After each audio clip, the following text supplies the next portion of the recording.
नमस्कार, news point लेकर हाजिर हूं मैं राजीव। दोस्तों, प्रयागराज में चल रहे महाकुंभ में बदइंतजामी का जो आलम है उसे देखकर आशंका बनी हुई थी कि कभी कोई बड़ा हादसा हो सकता है, और आज वो डर सच हो गया जब भगदड़ मची और उसमें कई लोगों की मौत हो गई, कई लोगों की जान चली गई। मौत के जो सरकारी आंकड़े बताए जा रहे हैं उन पर यकीन करने का कोई मतलब नहीं है, क्योंकि सरकार का एक अधिकारी तो ये भी कह रहा है कि भगदड़ हुई ही नहीं है। ये बिल्कुल मोदी स्टाइल स्टेटमेंट है दोस्तों, कि न कोई घुसा। आप याद कीजिए, जब चीन और भारत की बात हो रही थी, चीन जो है भारत की सीमा में घुसा है या नहीं घुसा है, गलवान घाटी की बात, तब नरेंद्र मोदी का स्टेटमेंट क्या था कि न कोई घुसा था और न कोई घुसा है। बिल्कुल उसी अंदाज में ये एक पुलिस अधिकारी वो बता रहा है कि कोई भगदड़ मची ही नहीं। हालांकि ऐसे बयान देकर सच्चाई से मुंह मोड़ा नहीं जा सकता। भगदड़ हुई और सैकड़ों लोगों पर इसका असर पड़ा, और शायद इसी वजह से मोदी से लेकर योगी और बीजेपी के तमाम नेता अब अफसोस भी जाहिर कर रहे हैं और श्रद्धांजलि भी दे रहे हैं। लेकिन नैतिक जिम्मेदारी लेते हुए इस्तीफा कोई नहीं देगा, इसका यकीन है। आपको बता दूं कि कल ही सर्बिया के प्रधानमंत्री, मैं थोड़ा देश से बाहर दूसरे देश की बात कर रहा हूं, सर्बिया के प्रधानमंत्री मिलोस बुसेविक, वहां के प्रधानमंत्री मिलोस बुसेविक ने इस्तीफा दिया, कल इस्तीफा दे दिया। क्यों दिया? इसलिए दिया क्योंकि नवंबर में एक रेलवे स्टेशन की छत गिरने से 15 लोगों की वहां जान चली गई थी, और इस भ्रष्टाचार पर जनता नाराज थी। लेकिन वो सर्बिया है और ये भारत है। सिर्फ भारत ही नहीं, बल्कि ये नया भारत है। लाल बहादुर शास्त्री जी के वक्त वाला भारत नहीं है कि रेल हादसे पर शास्त्री जी ने इस्तीफा दे दिया था। मोदी ने आज की घटना पर अफसोस प्रकट किया, यह बहुत बड़ी बात है कि अफसोस तो कम से कम प्रकट कर दिया, क्योंकि उन्हें फिर चुनाव प्रचार में भी तो उतरना था। वो चुनाव प्रचार में गए, मोदी अपने काम पर लग गए। आज उन्होंने उत्तर पूर्वी दिल्ली में चुनावी सभा की और कांग्रेस और आम आदमी पार्टी को जी भर के कोसा। लेकिन अब बीजेपी के लिए दिल्ली फतह करना आसान नहीं है, क्योंकि अब कांग्रेस पार्टी और खासकर राहुल गांधी एक तरफ आम आदमी पार्टी और दूसरी तरफ बीजेपी, दोनों की असलियत जनता के सामने खोल रहे हैं। आज राहुल गांधी ने बवाना में रैली की, जहां उन्होंने संविधान और जातिगत जनगणना की बात तो की ही, और वहीं प्रयागराज के हादसे पर राहुल गांधी ने आज वीआईपी कल्चर पर भी सवाल खड़े करके बीजेपी को लाचार कर दिया। आइए जरा सबसे पहले शुरुआत करते हैं राहुल गांधी की इसी बाइट से। बाइट नहीं बल्कि ट्वीट देखते हैं राहुल गांधी की, और ट्वीट में क्या कुछ लिख रहे हैं राहुल गांधी उसको देख लेते हैं, चर्चा आगे बढ़ाएंगे। राहुल गांधी लिख रहे हैं, प्रयागराज महाकुंभ में भगदड़ के कारण कई लोगों के मौत और कईयों के घायल होने की खबर अत्यंत दुखद है। शोकाकुल परिवारों के प्रति अपनी गहरी संवेदनाएं व्यक्त करता हूं और घायलों के शीघ्र स्वस्थ होने की आशा करता हूं। इस दुखद घटना के लिए कुप्रबंधन, बदइंतजामी और आम श्रद्धालुओं की जगह वीआईपी मूवमेंट पर प्रशासन का विशेष ध्यान होना जिम्मेदार है। अभी महाकुंभ का काफी समय बचा हुआ है, कई और महास्नान होने हैं। आज जैसी दुखद घटना आगे ना हो, इसके लिए सरकार को व्यवस्था में सुधार करना चाहिए। वीआईपी कल्चर पर लगाम लगनी चाहिए और सरकार को आम श्रद्धालुओं के जरूरतों की पूर्ति के लिए बेहतर इंतजाम करने चाहिए। कांग्रेस कार्यकर्ताओं और नेताओं से अनुरोध करता हूं कि पीड़ित परिवारों की मदद करें। यहां अपने कार्यकर्ताओं और नेताओं से अनुरोध करते हुए राहुल गांधी नजर आए, और साथ साथ वीआईपी कल्चर पर लगाम लगनी चाहिए, ये बात कह रहे हैं राहुल गांधी। वहीं राहुल गांधी ने आज केजरीवाल और मोदी दोनों की जमकर खिंचाई की। क्या कुछ कहा है राहुल गांधी ने जब बवाना में वो रैली कर रहे थे, तो जरा उस बाइट को भी सुन लीजिए, क्या कह रहे हैं राहुल गांधी इधर दिल्ली में चुनाव प्रचार में। मैं केजरीवाल जी से पूछना चाहता हूं, आप साफ बता दो, आप रिजर्वेशन को 50% से ज्यादा करना चाहते हो या नहीं?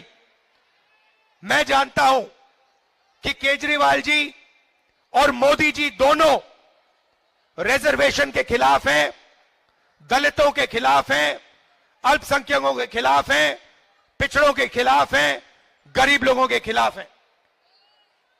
केजरीवाल जी को साफ कह देना चाहिए कि वो दिल्ली में जाति जनगणना करवाएंगे और रिजर्वेशन को 50% से ज्यादा बढ़ाने का काम करेंगे। मैं आपको गारंटी देता हूं कि केजरीवाल जी ये नहीं कह सकते हैं, क्योंकि केजरीवाल जी रिजर्वेशन के खिलाफ हैं और दलितों के खिलाफ हैं और अल्पसंख्यकों के खिलाफ हैं। मैं आपसे पूछना चाहता हूं जब माइनॉरिटीज पर आक्रमण होता है, जब बीजेपी के लोगों ने आपके खिलाफ दिल्ली में हिंसा की, तो केजरीवाल जी कहां थे? मुझे आप बताओ। केजरीवाल जी आपके साथ खड़े थे? केजरीवाल जी आपके लिए लड़े? बिल्कुल नहीं। यह सच्चाई है, यह सच्चाई है। केजरीवाल जी रिजर्वेशन के खिलाफ हैं, गरीबों के खिलाफ हैं, दलितों के खिलाफ हैं। तो सुन रहे थे आप यहां राहुल गांधी के साथ साथ एक तरफ राहुल गांधी जो हैं ये केजरीवाल जी पर सीधा हमला कर रहे हैं और दूसरी तरफ उधर मल्लिकार्जुन खड़गे ने भी आज अपनी बातें रखी हैं और खासकर वीआईपी के लिए किए जा रहे इंतजाम से जनता को हो रही तकलीफों पर सवाल उठाए मल्लिकार्जुन खड़गे ने। आज वो भी चुनावी प्रचार में थे, चुनावी सभा में थे। चुनावी सभा को संबोधित करते हुए मल्लिकार्जुन खड़गे ने जो बातें कही हैं बहुत महत्वपूर्ण, जरा सुन लीजिए उनको भी। मल्लिकार्जुन खड़गे की बात जल्दी आप तक हम पहुंचाते हैं, लेकिन महाकुंभ से लेकर दोस्तों इधर राहुल गांधी, मल्लिकार्जुन खड़गे, एक तरफ कांग्रेस पार्टी, दूसरी तरफ आम आदमी पार्टी, ये तमाम नेता जो अपनी बात रख रहे हैं बहुत इंपॉर्टेंट, बहुत महत्वपूर्ण, इसलिए क्योंकि कहीं ना कहीं यहां से देश की सियासत पर भी असर पड़ता हुआ दिखाई देता है। महाकुंभ की बात अगर आती है तो वहां लगातार सिर्फ और सिर्फ बातें जो हैं वो होती हैं कि कितने करोड़ आए, कितने करोड़ लोग यहां तक अब तक स्नान कर चुके हैं, लेकिन इंतजाम कैसा है इस पर कोई चर्चा नहीं। और कैसे ये गिनती हो गई, अभी से थोड़ी देर पहले उधर इलाहाबाद की बात करें, प्रयागराज की बात करें तो वहां पर प्रेस कॉन्फ्रेंस की गई और प्रेस कॉन्फ्रेंस में पुलिस ने बताया है कि 30 लोगों की जान गई है, जिसमें से 25 लोगों की शिनाख्त कर ली गई और 5 की शिनाख्त अभी बाकी है। मात्र 30 लोगों की जान गई है यह बताया जा रहा है। लेकिन सुबह सुबह यही पुलिस महकमा बोल रहा था कि कोई भगदड़ मची ही नहीं। चलिए खैर, नया भारत है, यहां सब कुछ संभव है। लेकिन मल्लिकार्जुन खड़गे ने जो ट्वीट किया है वो देख लीजिए जरा। मल्लिकार्जुन खड़गे लिख रहे हैं, महाकुंभ के दौरान तीर्थराज संगम के तट पर हुई भगदड़ से कई लोगों की जान गई है और अनेकों लोगों के घायल होने का समाचार बेहद हृदय विदारक है। श्रद्धालुओं के परिजनों के प्रति हमारी गहरी संवेदनाएं और घायलों की शीघ्रातिशीघ्र स्वास्थ्य लाभ की हम कामना करते हैं। आधी अधूरी व्यवस्था, वीआईपी मूवमेंट, प्रबंधन से ज्यादा स्वप्रचार पर ध्यान देना और बद इंतजामी इसके लिए जिम्मेदार है। हजारों करोड़ रुपए खर्च करने के बावजूद ऐसी व्यवस्था होना निंदनीय है। अभी कई महत्वपूर्ण शाही स्नान बचे हैं, तो केंद्र और राज्य सरकारों को अब चेत जाना चाहिए और व्यवस्था को सुधारना चाहिए ताकि आगे ऐसी अप्रिय घटनाएं न हों। श्रद्धालुओं के ठहरने, भोजन, प्राथमिक चिकित्सा व मूवमेंट आदि की व्यवस्था में विस्तार करना चाहिए और वीआईपी मूवमेंट पर लगाम लगनी चाहिए। यही हमारे साधु संत भी चाहते हैं। कांग्रेस के हमारे कार्यकर्ताओं से अनुरोध है कि पीड़ितों को हर संभव मदद करें। यहां भी मल्लिकार्जुन खड़गे ने भी 2 महत्वपूर्ण बातें लिखी हैं। पहली बात ये कि कांग्रेस के जो कार्यकर्ता हैं वो पीड़ितों को हर संभव मदद पहुंचाएं और दूसरी बात ये कि वीआईपी कल्चर पर रोक हो और श्रद्धालुओं को ठहरने, भोजन, प्राथमिक चिकित्सा और मूवमेंट, इन सब की व्यवस्था में विस्तार करना चाहिए। ये बात सरकार से उन्होंने मांग की है। महाकुंभ में हुई भगदड़ पर अब जो सवाल उठ रहे हैं दोस्तों, बीजेपी उनसे आसानी से पल्ला नहीं झाड़ पाएगी, क्योंकि जिन लोगों ने अपनों को खोया है वो सरकार से जवाब मांगेंगे ही। हालांकि एक एसएसपी का एक बयान सामने आया जिसमें वो भगदड़ की बात को अफवाह बता रहे हैं, जबकि मोदी भगदड़ के शिकार लोगों को पुण्यात्मा बताते हुए श्रद्धांजलि दे रहे थे। आइए पहले उसी साहब, एसएसपी साहब राजेश द्विवेदी साहब के इस बयान को सुन लीजिए और उसके बाद नरेंद्र मोदी ने जो कहा है वो भी सुन लीजिए। लेकिन पहले राजेश द्विवेदी को सुनिए। नहीं, कोई स्टैम्पीड वाली बात नहीं थी। बेसिकली ओवर क्राउडिंग हो गई थी जिससे कुछ श्रद्धालु घायल हो गए थे और अभी जैसा आप देख रहे हैं स्थिति पूर्णतया नियंत्रण में है। किसी भी अफवाहों पर ध्यान न दिया जाए। मेरी अपील है श्रद्धालुओं से कि जहां भी जिस रास्ते से आए हैं, जो भी तमाम घाट उनके लिए खुले हुए हैं उसमें स्नान करें और सुगमता से अपने घर जाएं। शीघ्र ही अमृत स्नान प्रारंभ होने वाला है। घर जाइए, भगदड़ कोई नहीं मची है, छोटी मोटी घटनाएं हो जाती हैं और इस पर ध्यान मत दीजिए, अफवाहों पर ध्यान मत दीजिए। शीघ्र ही अमृत स्नान होने वाला है। जो पहले शाही स्नान होता था अब अमृत स्नान हो गया है। अमृत स्नान होने वाला है, लाभ लीजिए। जो गए सो गए। लेकिन एक तरफ ये उस समय ये एसएसपी साहब हैं राजेश द्विवेदी, ये मानने के लिए तैयार नहीं है कि कोई भगदड़ भी मची है, कई जानें भी गई हैं। लेकिन उसी वक्त इधर दिल्ली में प्रचार प्रेमी हमारे प्रधानमंत्री नरेंद्र मोदी जब चुनाव प्रचार के लिए चुनावी मैदान में थे तो श्रद्धांजलि दे रहे हैं। किसको श्रद्धांजलि दे रहे हैं नरेंद्र मोदी? कौन सही बोल रहा है, कौन गलत बोल रहा है? दूध का दूध और पानी का पानी अभी थोड़ी देर पहले हो गया जब यही पुलिस ऑफिसर, ये नहीं बल्कि इसी महकमे का दूसरा ऑफिसर आके कह रहा है कि 30 लोगों की जान गई है। कितने लोगों की जान गई है, कितना सच है, कितना झूठ है, ये तो वहां का प्रशासन जाने, लेकिन इतना है कि अगर एक आदमी की भी जान गई है तो जिम्मेदार आखिर कौन है? इस जान की, इस मौत की जिम्मेदार कौन है, यह सरकार से पूछना चाहिए। लेकिन नरेंद्र मोदी यहां श्रद्धांजलि दे रहे हैं और एक तरफ इन्हीं के राज्य यानी योगी के राज्य में, बीजेपी के राज्य में, डबल इंजन की सरकार वाले राज्य में पुलिस ऑफिसर कह रहा है कि किसी की जान नहीं गई है। सुनिए पहले नरेंद्र मोदी को। मैं महाकुंभ में जो दुखद हादसा हुआ है, उस हादसे में हमें कुछ पुण्यात्माओं को खोना पड़ा है, कई लोगों को चोटें भी आई हैं। मैं प्रभावित परिवारों के प्रति संवेदना व्यक्त करता हूं और घायलों के जल्द स्वस्थ होने की कामना करता हूं। मैं यूपी सरकार के साथ। तो सुन लिया आपने, पुण्य आत्मा को खोना पड़ा है, उनके प्रति संवेदना व्यक्त करता हूं और घायलों के जल्द स्वस्थ होने की कामना करता हूं।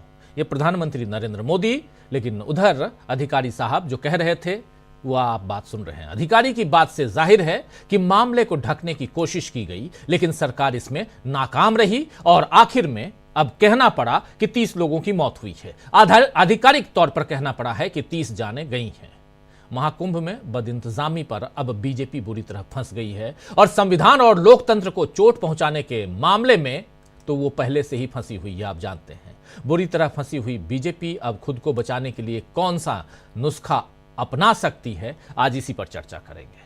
आइए, हमारे साथ कुछ वरिष्ठ साथी जुड़े हुए हैं। पहले उन सबसे आपका परिचय करवाता हूं और आगे बढ़ते हैं। जरा स्क्रीन पर हमारे तमाम साथियों को ले आइए और यहां से महाकुंभ में क्या वहां श्रद्धा सुमन अर्पित करने गए थे? क्या वहां पर आस्था जो है वही है या आस्था के नाम पर सियासत करने की कोशिश हुक्मरान करते नजर आए हैं? ये सब भी समझेंगे। दो हमारे वरिष्ठ साथी यहाँ जुड़े हुए हैं, डॉक्टर राकेश पाठक जी हैं और अमलेंदु उपाध्याय जी हैं। डॉक्टर राकेश पाठक जी के पास पहले चलते हैं। आप दोनों का स्वागत करता हूं और स्वागत इस्तकबाल आप तमाम दोस्त साथी शुभचिंतक आप सबका जो अब तक जुड़ चुके हैं उनका भी, जो जुड़ने वाले हैं उनका भी। डॉक्टर साहब जरा आपके पास ही, और सबसे महत्वपूर्ण बात की एक तरफ ये अधिकारी साहब कह रहे हैं पहले, उसके बाद में पुलिस के लोग ही कह रहे हैं कि नहीं 30 लोगों की जान चली गई। नरेंद्र मोदी से लेकर राष्ट्रपति तक, यानी प्रधानमंत्री, राष्ट्रपति, उपराष्ट्रपति, जितने भी नेता, सबने श्रद्धांजलि अर्पित कर दी। दिन भर ढकने की कोशिश की गई। कौन सी सियासत, कौन सा खेल खेल रही है बीजेपी? राजीव जी, दुष्यंत कुमार ने बहुत साल पहले लिखा था, मत कहो आकाश में कोहरा घना है, यह किसी की व्यक्तिगत आलोचना है। सूर्य हमने भी नहीं देखा सुबह का, क्या करोगे सूर्य का क्या देखना है। हो गई हर घाट पर पूरी व्यवस्था, हो गई हर घाट पर पूरी व्यवस्था, शौक से डूबे जिसे भी डूबना है। आज सुबह से जो कुछ हो रहा है प्रयागराज में महाकुंभ में, वो कुछ इसी तरह है कि मत कहो आकाश में कोहरा घना। उत्तर प्रदेश के मुख्यमंत्री सुबह हादसे की सूचना मिलने के बावजूद घंटों तक, दोपहर बाद तक ये स्वीकार करने को तैयार नहीं थे कि वहां लोगों की मृत्यु हुई है। जिन वैभव कृष्ण ने, जो प्रयागराज महाकुंभ के डीआईजी हैं, अब प्रेस कॉन्फ्रेंस करके ये स्वीकार किया कि 30 लोग मारे गए। वे भी दोपहर में ये कह रहे थे कि अभी हम राहत में इंतजामों में लगे हैं। मृतकों की सूचना हमारे पास नहीं। एसपी राजेश द्विवेदी को हम सुनवाई चुके, वे तो कतई स्वीकार नहीं कर रहे। और ये सब तब है जब देश के प्रधानमंत्री, देश की राष्ट्रपति सब मृतकों को श्रद्धांजलि दे चुके थे, लेकिन उत्तर प्रदेश की सरकार का टेसू यहीं अड़ा हुआ था कि इस भगदड़ में किसी की मृत्यु नहीं हुई। यद्यपि राजीव जी, अब जो डीआईजी वैभव कृष्ण ने आंकड़ा बताया है, कुछ समाचार माध्यमों का कहना है इससे ज्यादा संख्या में लोगों की मौत हुई है। एक बड़े समाचार पत्र समूह का दावा है कि 35 से 40 लोग मरे हैं, दूसरे का दावा है कि 59 लोग मारे गए। अनेक लोग अब भी घायल हैं, घर वाले तलाश रहे हैं, मिल नहीं रहे। सूचनाएं लगाई जा रही हैं कि अगर आपके परिजन नहीं मिल रहे हैं तो शवगृह में जाकर तलाशें। जी, अभी और पूरी संख्या, पूरी वास्तविक स्थिति कब तक सामने आएगी हम नहीं जानते, लेकिन आपका यह सवाल वाजिब है कि आखिर ये सब क्यों हो रहा है। ये इसलिए हो रहा है कि सरकार अपनी नाकामी छुपाने के लिए दिन भर ये प्रयास करती रही कि मुख्यधारा का तथाकथित मीडिया इस सच्चाई पर पर्दा डाल दे, और हुआ भी यही। शाम को हेलीकॉप्टर से पुष्प वर्षा हुई है। जी, जिस जगह पर दिन में कल रात से अब तक 50 लोग मारे गए, वहां अखाड़ों के पथ संचलन पे हैं। उनके शाही स्नान के लिए जाते समय हेलीकॉप्टर से फूल बरसाए गए। हम कितने संवेदनशील हो गए। और एक और विडंबना देखिए, मुख्यधारा का मीडिया 50 साल पहले हुई कुंभ की घटना याद दिला रहा है कि पंडित नेहरू के समय ऐसा हुआ।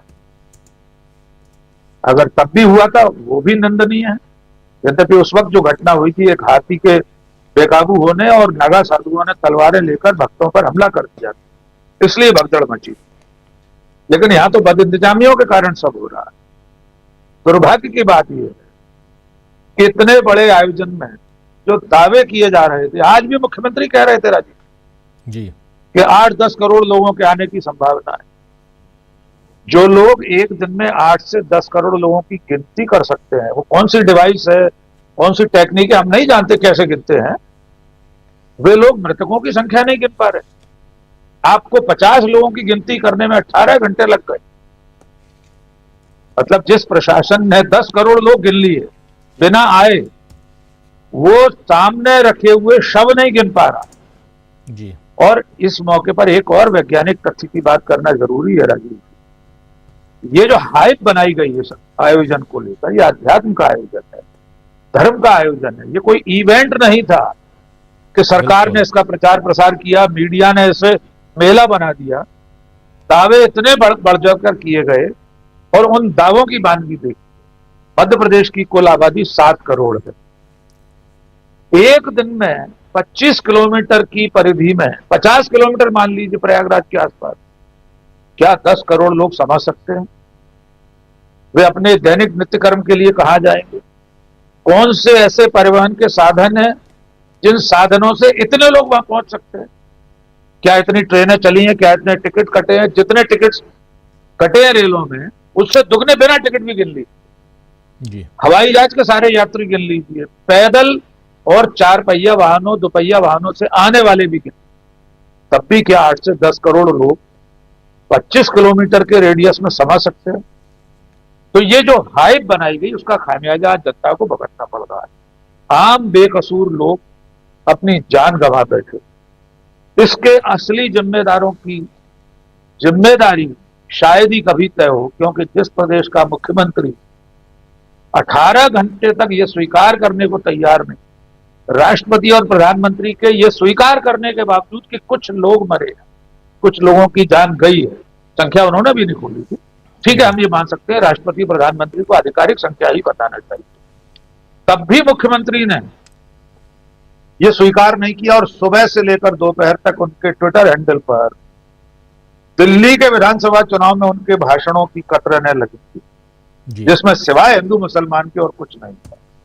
तो हम समझते हैं आज ये बहुत दुर्भाग्यपूर्ण घटना है, इसकी जांच तो होना चाहिए, जिम्मेदारी तय होना चाहिए। और अंतिम बात जी, अभी कुंभ में काफी दिन बाकी है राजीव जी, बहुत दिन अभी और चलने वाला है। और शाही स्नान के 26 फरवरी तक चलना है, 26 फरवरी तक। 26 फरवरी को, अभी 1 महीने से ज्यादा का समय बाकी है, जी 28 दिन बाकी है अगर आज से जोड़, जी तो इतने दिनों में अब फिर कोई हादसा ना हो, फिर किसी बेकसूर की जान न जाए, इसका माकूल इंतजाम होना ही चाहिए। जी राजीव, बिल्कुल बिल्कुल आप सही कह रहे हैं। और वहीं से प्रयागराज से हमारे साथी सुनील शुक्ला जी जुड़ गए हैं। सुनील जी, आपका स्वागत करता हूं इस कार्यक्रम में और सीधा आपके पास ही आना चाहता हूं। आपसे बेहतर और कौन बताएगा कि आखिर चल क्या रहा है, हुआ क्या रात के 1 बजे के बाद की घटना, 2 बजे के लगभग अभी से थोड़ी देर पहले पुलिस ने जो जानकारी दी है प्रेस कॉन्फ्रेंस में, पुलिस का कहना है कि श्रद्धालु सो रहे थे, उस पर कुछ लोग चढ़ गए जिसके कारण 30 लोगों की जान चली गई। क्या यही मान लिया जाए? धन्यवाद राजीव जी। ये क्यों मान लिया जाए? सवाल इस बात का है कि अगर लोग सो रहे थे तो उनको ऊपर चढ़ क्यों गए हो? अगर उनकी बात मानी जाए तो सवाल पैदा होगा ना कि चढ़ क्यों गए? ये कोई वहां पर रोक टोक नहीं थी। अब जो वहां लोग पहुंचे हुए थे, भीड़ को नियमित करने, रेगुलेट करने के लिए कोई व्यवस्था नहीं थी, क्यों चढ़ गए? और अगर आज के पहले क्यों नहीं चढ़ गए? लोग तो हमेशा पड़े रहते हैं उन घाटों पर। सवाल इस बात का है कि आखिर इतनी बड़ी संख्या में एक जगह इतने लोग कैसे इकट्ठे हो गए, जिनके दबाव से बैरिकेड टूट गया या लोगों ने बैरिकेड तोड़ दिया। या आज मौनी अमावस्या का दिन है। मौनी अमावस्या के बारे में क्या कहा जाता है? मौन रह करके स्नान करना। ये जो श्रद्धालु आते हैं उसमें ज्यादातर लोग ऐसे होते हैं जो बहुत बातचीत नहीं करना चाहते। कुछ लोग होते होंगे लेकिन ज्यादातर ये मान्यता है। और इस तरह के इस आस्था के साथ आए हुए लोग बैरिकेड तोड़ने के लिए मजबूर हो जाए, वह भीड़ इतनी हो जाए कि उसको बैरिकेड को तोड़ दे और आप कुछ न कर सके, तो किसकी विफलता है ये? सवाल है कि अगर आप ये दावा कर रहे थे कि 30-40 करोड़ लोग स्नान करने के लिए आएंगे, तो उन 40 करोड़ लोगों को एक जगह रोक तो सकते नहीं है आप, संभव नहीं है। अगर आप उनको रेगुलेट नहीं करते रहेंगे, उनको आप नियमित नहीं करेंगे और एक संख्या के बाद आप संगम नोच पर सबको भेज नहीं सकते, यह भी संभव नहीं है। ऐसा नहीं है कि 1 करोड़ आदमी, 50 लाख आदमी एक साथ संगम नोच पहुंच जाए, संभव ही नहीं है। तो बाकी लोगों को विभिन्न जगहों पर जो मेला क्षेत्र में हैं, उनको अलग अलग स्थानों पर भेजने की व्यवस्था तो आपके पास होनी चाहिए। आपके पास इस बात की व्यवस्था होनी चाहिए कि जो श्रद्धालु आया है उसके मन में किसी तरह की नाराजगी न होने पावे। आपका व्यवहार इस तरीके से होना चाहिए कि लोग किसी चीज को लेकर के आक्रोश व्यक्त करने लगे। जो लोग तैनात हैं उनकी जिम्मेदारी बनती है कि वह लोगों को प्रॉपर तरीके से गाइड कर दें।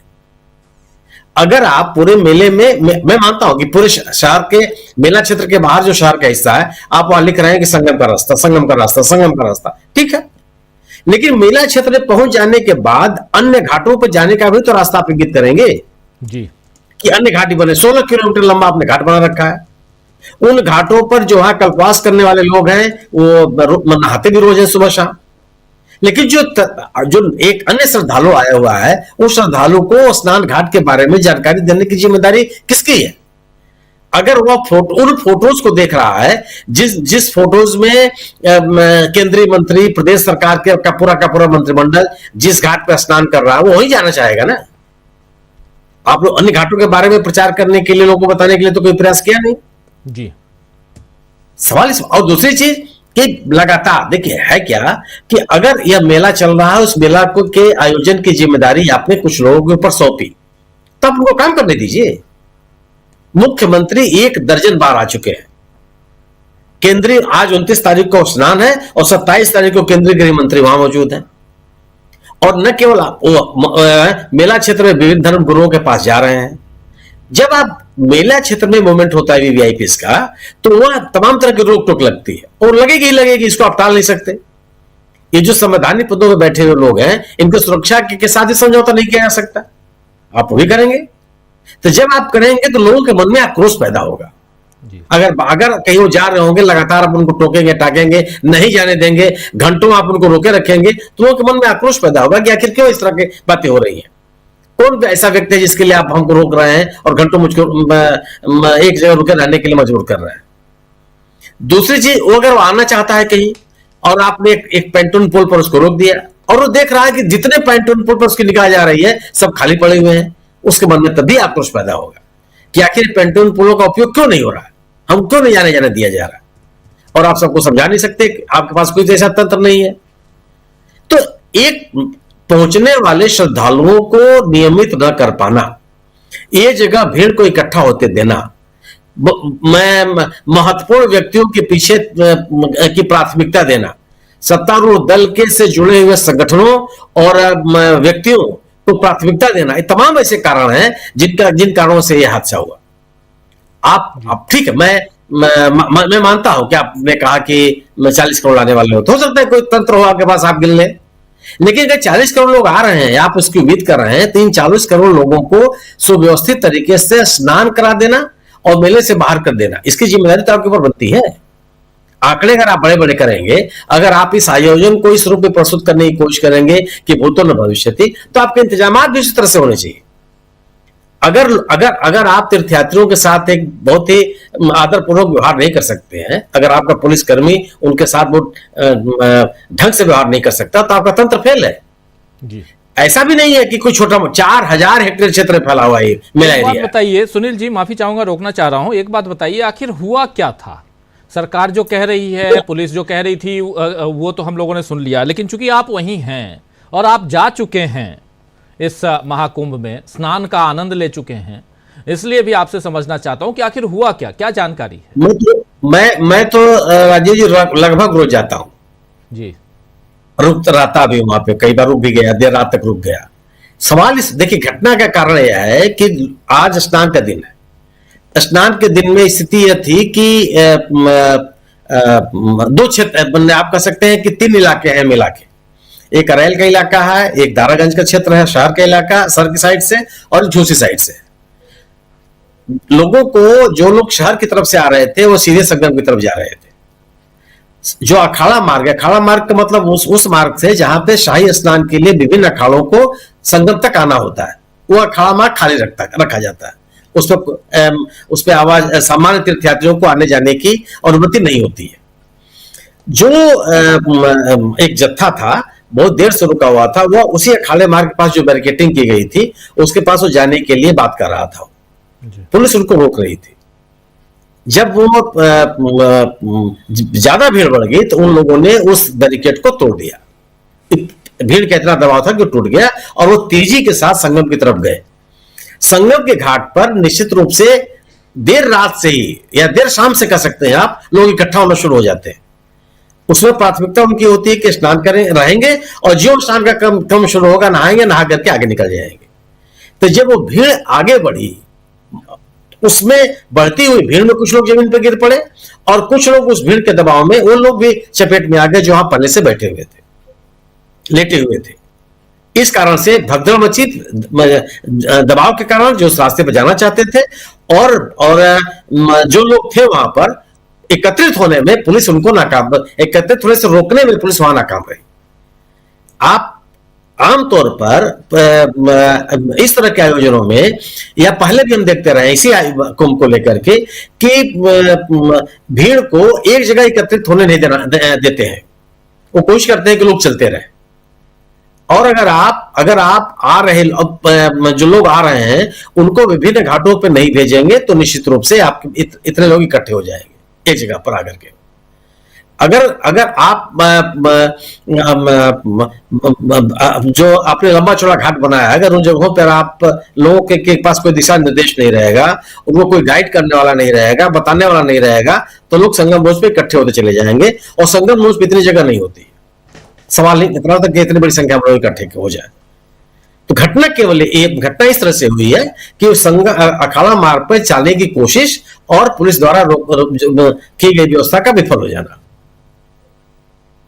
जी बिल्कुल। बिल्कुल, बहुत कुछ है जिसमें बहुत सारी बातें आ रही हैं, और चूंकि आप वहाँ प्रत्यक्षदर्शी के रूप में हैं और लगातार जाते हैं रोज, आपसे बेहतर और कौन बताएगा कि क्या हुआ। लेकिन ये दुखद है, जो भी है दुखद है। और गिनती आप ये जरूर कर रहे हैं कि कितने लोगों ने स्नान कर लिया, लेकिन आपके पास ये गिनती नहीं है कि कितने लोग घायल हैं और कितने लोगों की मौत हुई, और उसके लिए आपको 18 घंटे लग जाते हैं, जैसा आप तमाम साथी बता भी रहे हैं। हमारे साथ प्रेम कुमार जी जुड़ गए हैं। प्रेम कुमार जी, जरा इसी बात को आगे बढ़ाते हैं और इससे आगे की सियासत पर भी हम चर्चा करेंगे। इधर दिल्ली में चुनाव और आज की इस घटना के बाद, बहुत दुखद घटना, सुबह सुबह जब यह खबर मिली उसके बाद से बिल्कुल चाय पीने की इच्छा नहीं, लेकिन मोदी जी जाकर प्रचार करने लगे 12 बजे।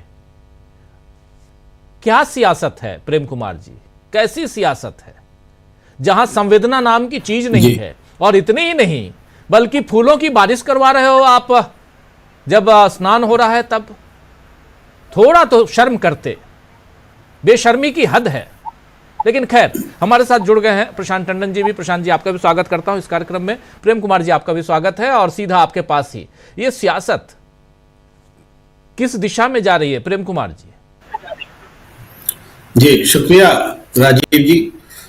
देखिए, सुबह से जो घटना घटी, हम सब मान रहे हैं कि बहुत दुखद घटना है, संवेदनशीलता हमें है।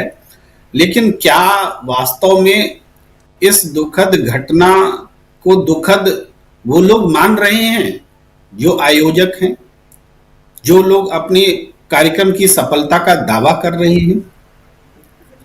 ये इसको वो छोटी मोटी घटना मानते हैं।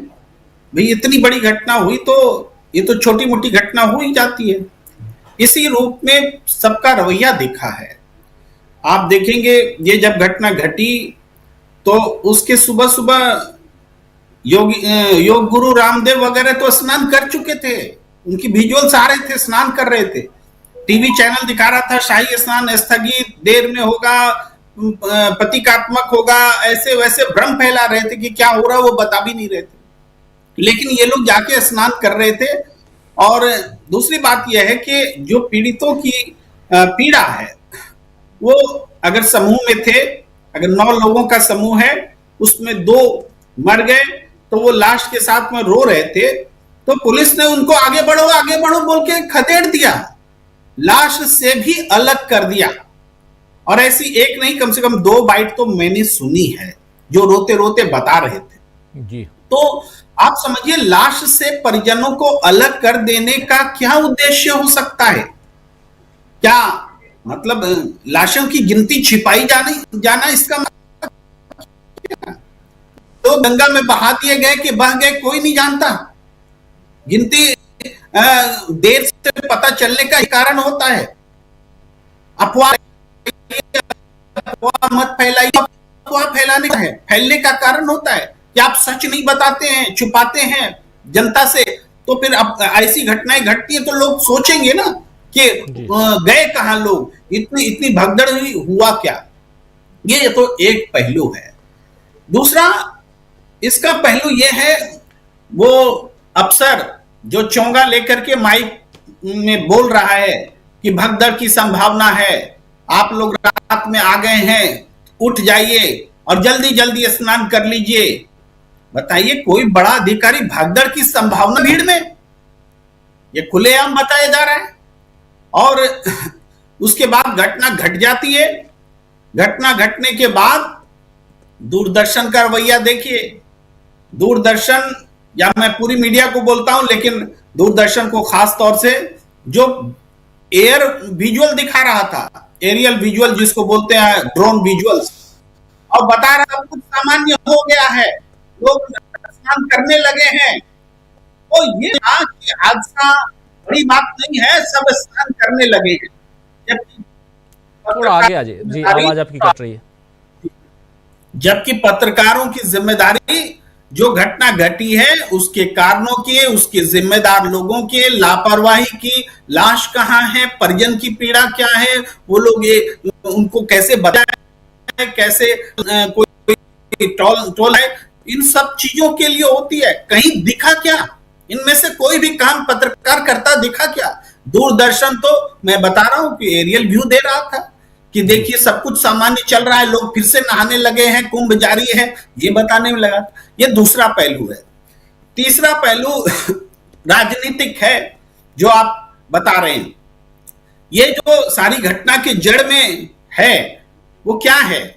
यही तो है कि 7-8 हजार करोड़ रुपए का जो बजट हुआ वो वीआईपीज को कैसे महाकुंभ स्नान कराया जाए। आम लोगों के लिए कोई व्यवस्था थी क्या? आम लोगों के लिए कोई व्यवस्था नहीं थी। ये 7-8 हजार करोड़ रुपए वीआईपीज के लिए या अपने उच्च मध्यम वर्ग के लिए या जिसका रसूख होता है, जिसकी पहुंच होती है, उनको कैसे वीआईपी ट्रीटमेंट के स्नान करा दिया जाए, इसी व्यवस्था का नाम है ये महाकुंभ। अरे हट जाओ तुम लोग, कोई जरूरत नहीं है, तो ये होने वाला नहीं है। तो महाकुंभ आज से नहीं चल रहा है, सदियों से चल रहा है। तुम लोग आकर के वीआईपीज के लिए ये महाकुंभ कर रहे हो क्या? ये सवाल पूछने का वक्त है। ये सवाल पूछे नहीं जा रहे हैं। और ये महाकुंभ करके जो ये आपदा थोप दी गई है, ये शव हम पर थोप दिए गए हैं, लाशों के अंबार जो लगे, जिसकी ओर से ध्यान हटाया जा रहा है। अब आपत्ति हो सकती है कि प्रेम कुमार लाशों के अंबार मत बोलिए। अरे तो क्या बोले? आपके हिसाब से बोलते रहे, आप छिपाते रहिए आंकड़े। लोग मर, कोई जवाब देने आपका वीडियो अटक रहा है, पीड़ों को तैयार नहीं है। ये जो वीआईपी ट्रीटमेंट्स ने जो माहौल बनाया है, ये तीसरा पहलू है। अब इसी का राजनीतिक पहलू भी है। भाई 5 फरवरी को नरेंद्र मोदी जी कुंभ स्नान करेंगे। क्यों? क्योंकि दिल्ली में 5 तारीख को चुनाव है। इससे पहले अमित शाह जी गए। इसका दूसरा एक और पहलू है कि महाकुंभ की तैयारी जहां हो रही है, जहां महाकुंभ हो रहा है, उसका मुख्यमंत्री दिल्ली में आ रहा है चुनाव प्रचार करने के लिए। उसकी प्रायोरिटी महाकुंभ नहीं है, उसकी प्रायोरिटी दिल्ली में चुनाव प्रचार करना है। यह भी उसका एक पहलू है। और प्रधानमंत्री जी जब अब जाए ना, हिम्मत है तो जाए 5 तारीख को महाकुंभ में स्नान करें।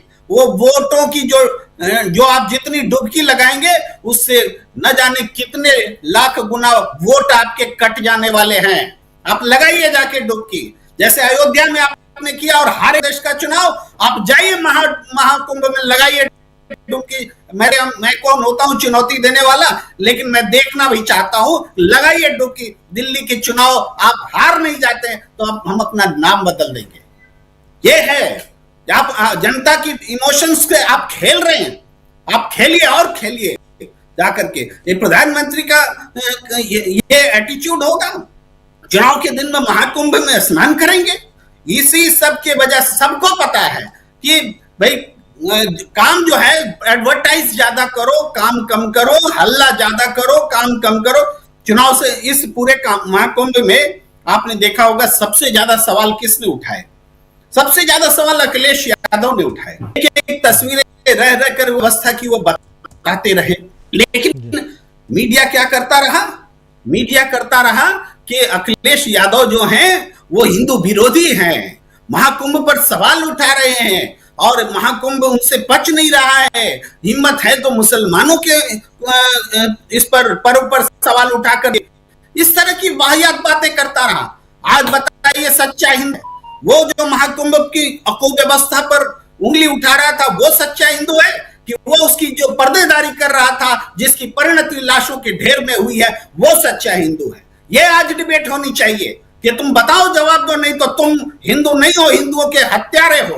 महाकुंभ में जो अव्यवस्था हुई, कुव्यवस्था हुई, उस पर उंगली उठाने वाले को तुम गैर हिंदू बोल रहे थे, हिंदू विरोधी बोल रहे थे। ये सारी चीजें अब स्पष्ट हुई हैं, जनता के सामने आई हैं। ये भी राजनीतिक कौन बनाता है?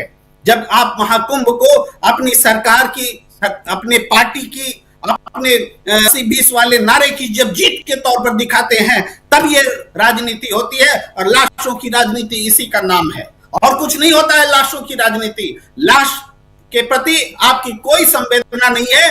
मर गए सो मर गए, ऐसी घटना तो होती रहती है। ये भावना में ये महाकुंभ की ये घटना घटी है। और मेरा पूरा विश्वास है कि अयोध्या से राम मंदिर की प्राण प्रतिष्ठा का राजनीतिक दुरुपयोग करने की कोशिश हुई। जनता ने उनको जवाब दिया, या ऊपर वाले ने उनको जवाब दिया। यहां भी ये ऊपर वाले और ये जनता जो है वो जवाब देगी। जी। ऐसे हम यहाँ 6 लोग हैं, 6 में से सिर्फ सुनील शुक्ला जी वहाँ कुंभ में स्नान किए हैं, बाकी हम लोगों 5 लोगों ने स्नान नहीं किया है। ऐसा ही है ना? आप लोगों में किसी ने, आपने भी कर लिया है? प्रेम कुमार जी, मैं एक बात बता दूं, जैसे कुंभ के बारे में कहते हैं कि जहां जहां अमृत गिरा वहां कुंभ होता है, तो मेरी बहन गई हुई थी कुंभ में स्नान करने, तो वहां से वो पानी गंगा का ले आई थी, तो आज मौनी अमावस्या के दिन बाल्टी में हमने उसका भी 2 बूंद डाल करके इसको हमने अमृत बना लिया था। ये भी मैं बता दूं। नहीं, आप गए नहीं ना वहां, क्योंकि आप अगर नहीं गए तो आप देशद्रोही हैं। एक बाबा सर्टिफिकेट दे रहे हैं, आप ले सकते हैं सर्टिफिकेट। जो कुंभ में नहीं गए वो सारे देशद्रोही हैं, एक बाबा सर्टिफिकेट बांट रहा है, तो वो सर्टिफिकेट आप ले सकते हैं। और उस बाबा के करीब रहते हैं डॉक्टर राकेश पाठक जी, करीब रहते हैं। राज्य का बाबा मैं हजारों प्रकाश वर्ष दूर भी नहीं रहता ऐसे बाबाओं के। मैं हजारों जितनी धरती से सूर्य की दूरी है हाँ, मध्य प्रदेश से आते हैं वे। इस बारे में सिर्फ इतना जोड़ना चाहता हूं कि बाबा जी ने जो कहा है जी, बाबा से ये पूछना चाहिए कि हमारे देश की सेनाओं में काम करने वाले लाखों जवान सीमा पर तैनात हैं, वे कुंभ में स्नान करने नहीं आ पाएंगे। क्या वे देशद्रोही हैं? हजारों लाखों लोग अपने अपनी ड्यूटी कर रहे होंगे। सेना के अलावा भी 140 करोड़ लोगों में कुंभ प्रशासन के दावे को ही मान ले तो 40 करोड़ लोग आने वाले, तो बचे 100 करोड़ लोग देशद्रोही हैं भारत भूमि। तो ये मूर्खता के महाविस्फोट का समय है राजीव जी। कोई किसी को भी देशद्रोही बताने के लिए तैयार बैठा है। जैसे प्रधानमंत्री नरेंद्र मोदी ने आज 1954 की कुंभ की भगदड़ की याद दिलाई है, उसके लिए पंडित नेहरू जिम्मेदार थे। अब 2025 में जो भगदड़ हुई है, 55-56 साल बाद कोई सवाल पूछेगा कि इसके लिए कौन जिम्मेदार है। अभी सवाल पूछेंगे तो देशद्रोही हैं। अपन 55 साल बाद पूछेंगे कि 2025 में जो भगदड़ हुई थी उसके लिए जिम्मेदार कौन था। जी राजीव, बिल्कुल आप सही कह रहे हैं, बिल्कुल सही कह रहे हैं। बहुत दुखद है। आस्था अपनी जगह पे, आप की जिसमें आस्था है पूरे तन मन धन से आप समर्पण कर दीजिए, कोई दिक्कत नहीं है। लेकिन जब आप आस्था के नाम पर दिखावा करते हैं, वीआईपी कल्चर को बढ़ावा दे रहे हैं, और फिर देश की आम जनता जो नॉर्मल, जो रोजी रोटी के लिए रात दिन एक करती है, उसके लिए बदइंतजामी हो, तो आप समझ सकते हैं कि आखिर क्या हो रहा है। और ये सब कुछ वोट बैंक के लिए है, सिर्फ और सिर्फ इसलिए। अभी डॉक्टर राकेश पाठक जी बता रहे थे कि हर खंबे पे योगी आदित्यनाथ की तस्वीर, आखिर क्या कर रही है वहां पे? योगी आदित्यनाथ की तस्वीर क्या कर रही है वहां पे? इसलिए क्योंकि वो मुख्यमंत्री हैं, इस्तीफा तो मांगा जा रहा है, मांग रहे हैं। हालांकि आता हूं प्रशांत टंडन जी आपके पास, लेकिन उन्हीं के कैबिनेट के एक मंत्री संजय निषाद क्या कुछ कह रहे थे दिन में, जरा उनको भी सुन लेते हैं। मैं चाहूंगा कि सुनिए संजय निषाद को कि कह क्या रहे थे। बहुत इंपॉर्टेंट है संजय निषाद की बाइट भी सुनना, क्योंकि यहां संवेदनहीनता की हद है। एक पुलिस ऑफिसर तो बता ही रहा था, उसको आपने सुन लिया, और बाद में अब उनको आखिर में आना पड़ा, क्योंकि दुनिया के दूसरे, हमारे देश के बाहर की जो न्यूज एजेंसियां हैं, वो लोग जब लिख रहे हैं कि इतने मर गए, इतने भगदड़ में इतने लोगों की जान चली गई, और तब क्योंकि अभी नरेंद्र मोदी जी को वहां भी मत्था टेकने जाना है, यूएस तो जाना है ना, तो इसलिए अब यहां पे बताना पड़ेगा आपको कि हां ये हादसा हुआ है। पर्सनली ये बहुत दुखद है हमारे लिए, आपके लिए, आप सबके लिए। जान गई, लेकिन जान के नाम पर उसको छिपाकर आप कौन सी सियासत कर रहे हैं? इसलिए क्योंकि यहां चुनाव है, इसलिए क्योंकि मिल्कीपुर में चुनाव है। आपको पता होगा अयोध्या मिल्कीपुर, वहां भी चुनाव है, उपचुनाव एक जो रोका गया था, 5 तारीख को वहां भी चुनाव होना है। क्या इन सब पे असर पड़ेगा? इसलिए हर जगह सियासी रोटियां सेकनी है। जरा संजय निषाद के उस बाइट को अगर सुना सकते हैं तो सुनाता हूं, लेकिन उससे पहले प्रशांत जी आपके पास आता हूं, क्या कहेंगे इस पे? सुन लेंगे हम बाद में संजय निषाद को भी, वही बेतुका बयान है, लेकिन आपकी बात। जी देखिए राजीव जी, यहाँ पे सुनील शुक्ला जी बैठे हैं, और मैंने कुंभ नगर में रहकर कुंभ की रिपोर्टिंग की है 1 महीना लगातार, और बेहतरीन इंतजाम होता है। मैं आज के इंतजाम की बात नहीं कर रहा हूँ, परंपरागत रूप से अर्ध कुंभ और कुंभ में इंतजाम के पॉइंट ऑफ व्यू से कोई अंतर नहीं होता, उतने ही लोग आते हैं, वैसे इंतजाम होता है। और जो मेला प्रशासन है उसको तमाम तरीके आते हैं। सवाल ये कि जो 40 लोगों की जान गई है, 40 लोगों की फिगर अभी न्यूज एजेंसीज में आई है, ये 40 लोगों की जान की जिम्मेदारी वीआईपी कल्चर की है। मौनी अमावस्या का जो स्नान होता है वो सबसे बड़ा शाही स्नान होता है।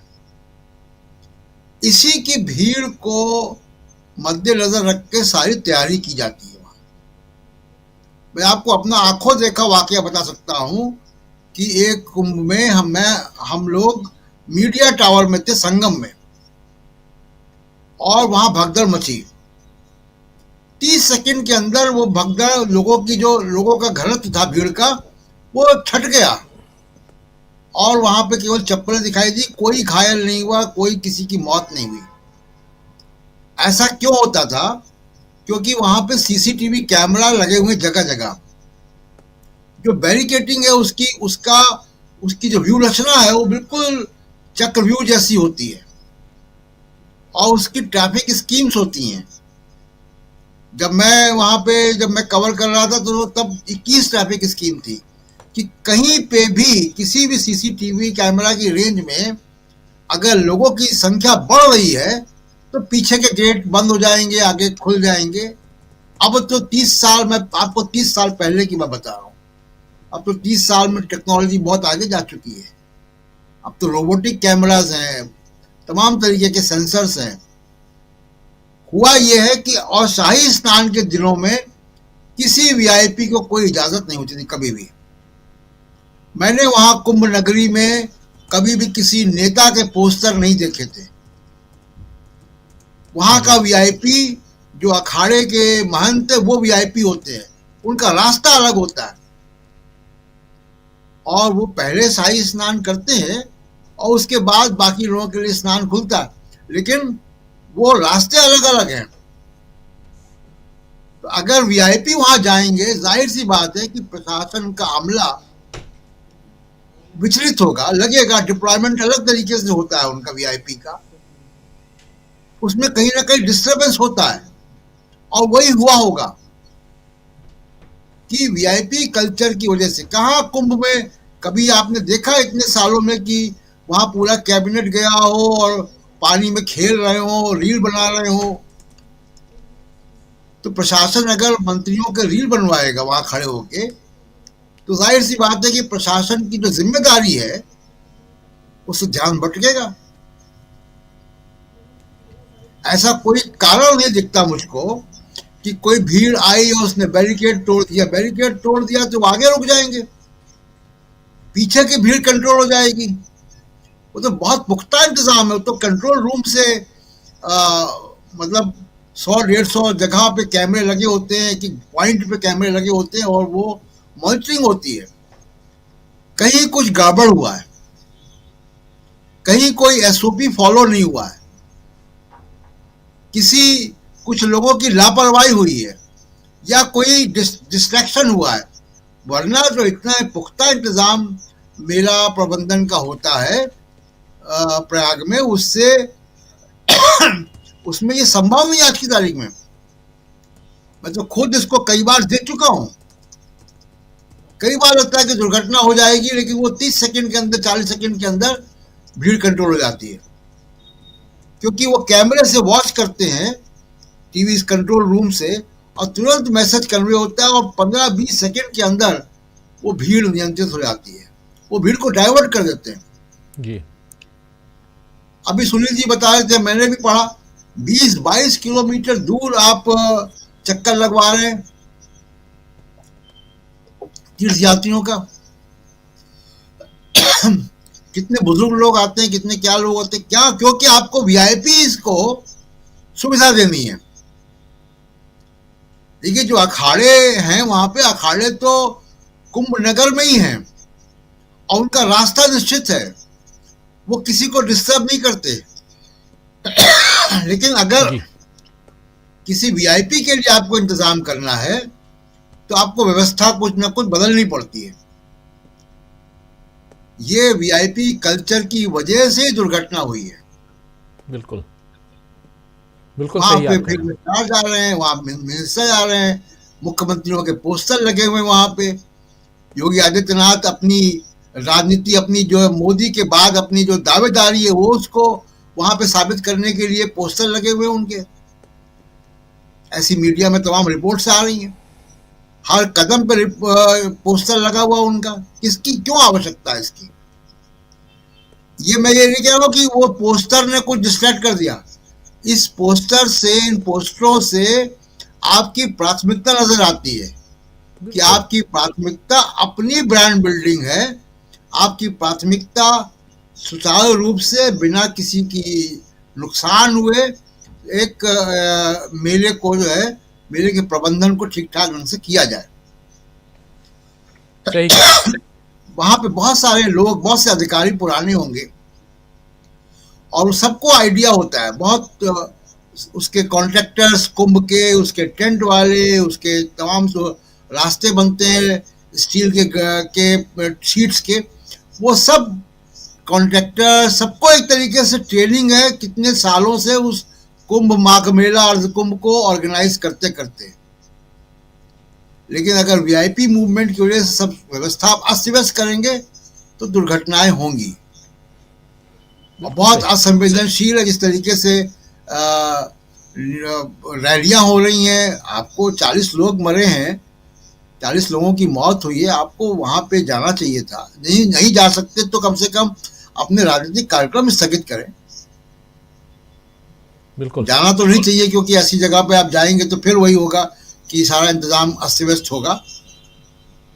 लेकिन राजनीति, इसमें दूर रखना चाहिए इसको राजनीति से। जी, अभी योगी आदित्यनाथ का एक बयान आया है, जरा सुन लेते हैं। योगी आदित्यनाथ अब बता रहे हैं, सुबह 8 घंटे बाद जब उनका बयान आया था तो उसमें उन्होंने कुछ नहीं बताया था, लेकिन अब वो आंकड़ों की पुष्टि कर रहे हैं, अपनी बात रख रहे हैं, बता रहे हैं कि कैसे क्या हुआ। जरा सुन लीजिए।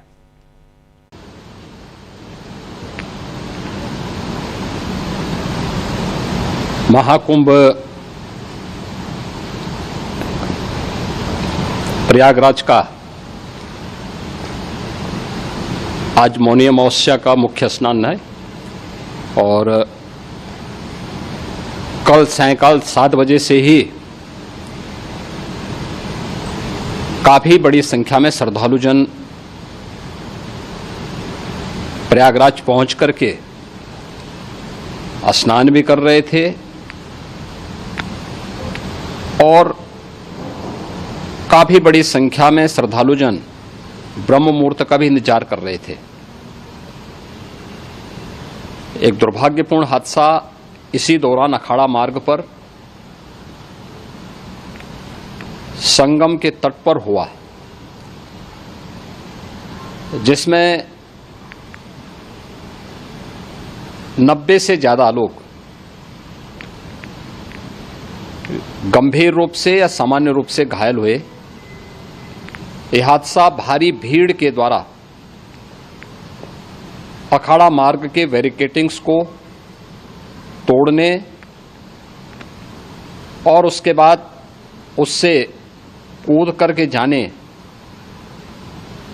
के कारण वहां पर हुआ है, जिसमें 30 के आसपास लोगों की दुखद मृत्यु हुई है। 36 घायलों का प्रयागराज में उपचार चल रहा है। शेष घायलों को उनके परिवार के सदस्य लेकर के चले गए हैं। तो सुन लिया आपने, यहाँ पर साफ साफ 30 लोगों की दुखद मौत हुई है और 36 घायलों का प्रयागराज में इलाज चल रहा है। ये बातें बता रहे हैं कैसे हुआ, ये इसका ब्यौरा दे रहे थे यहाँ पर योगी आदित्यनाथ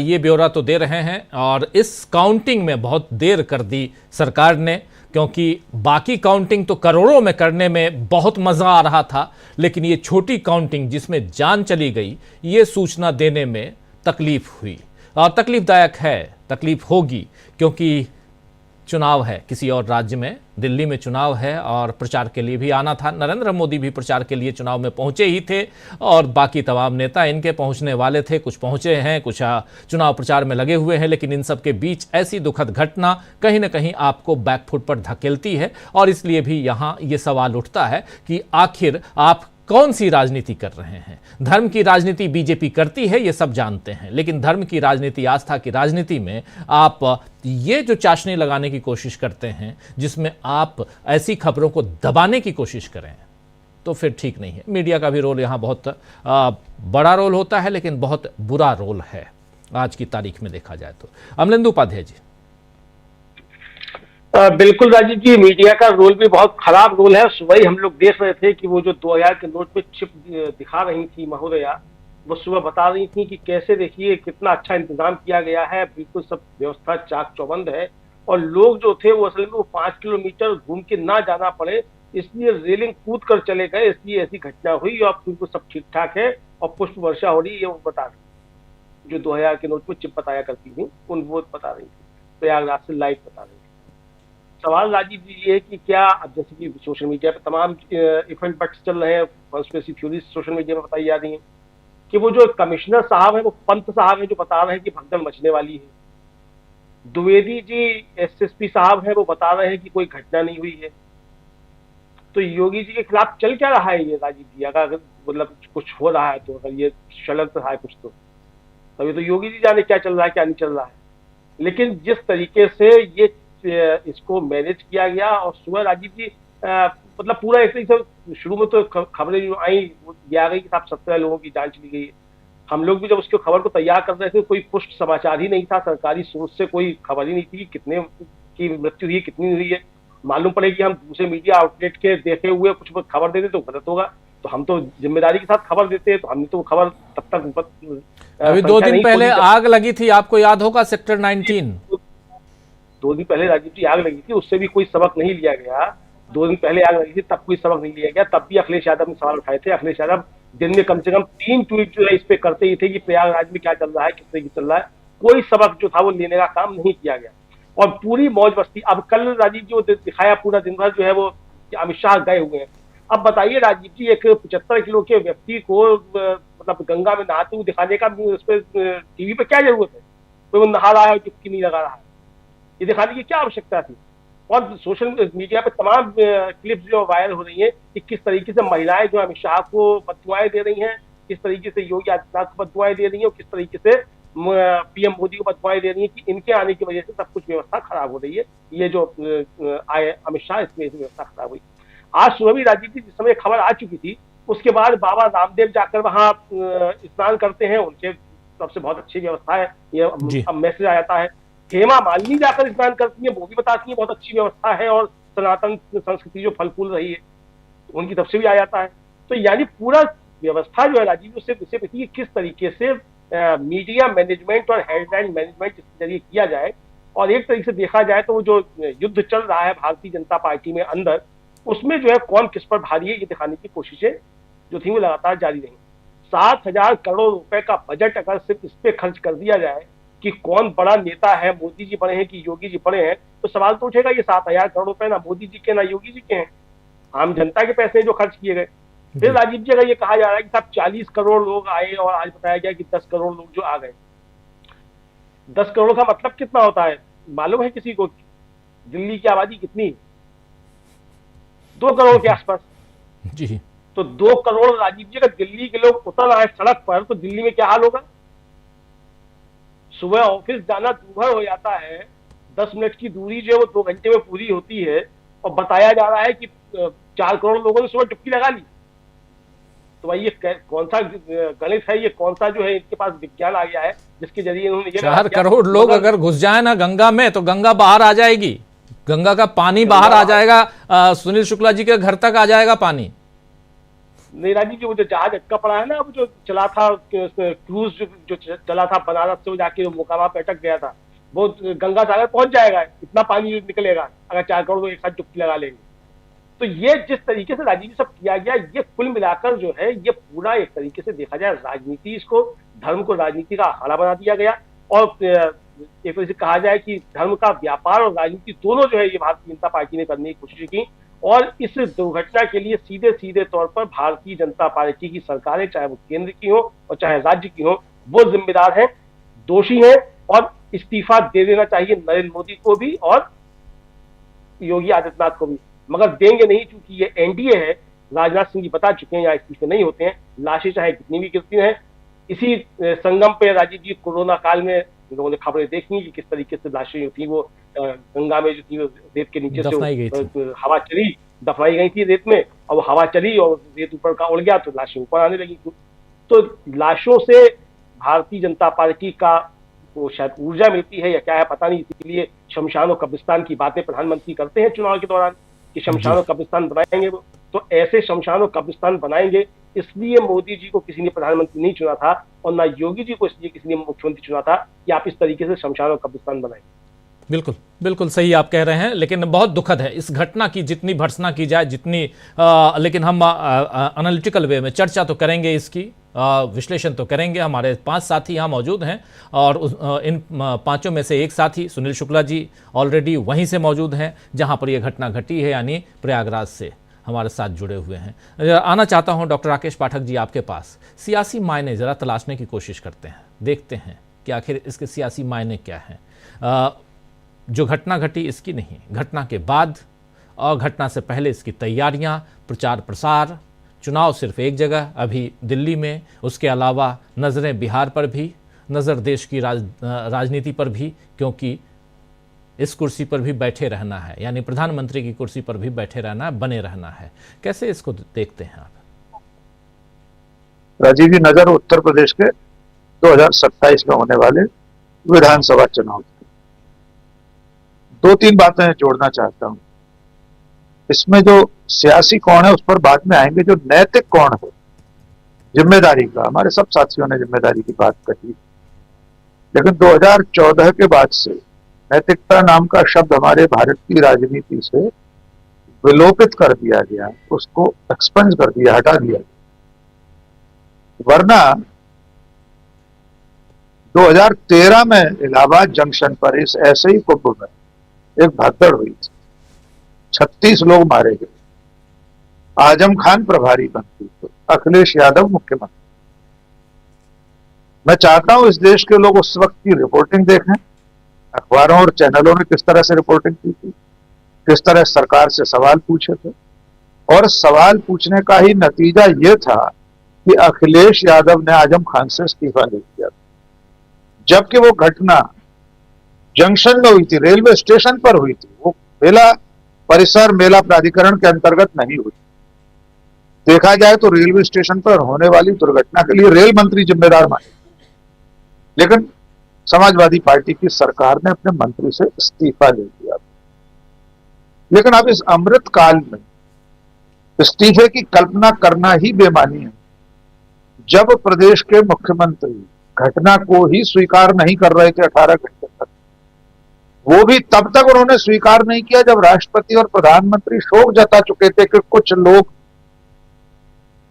मारे गए हैं या मृत्यु हुई है। पुण्यात्मा प्रधानमंत्री जी ने कहा, सचमुच में वे सब पुण्यात्मा ही थे जो बिना किसी अपराध के अपने जीवन से हाथ धो बैठे, वे पुण्यात्मा ही थे।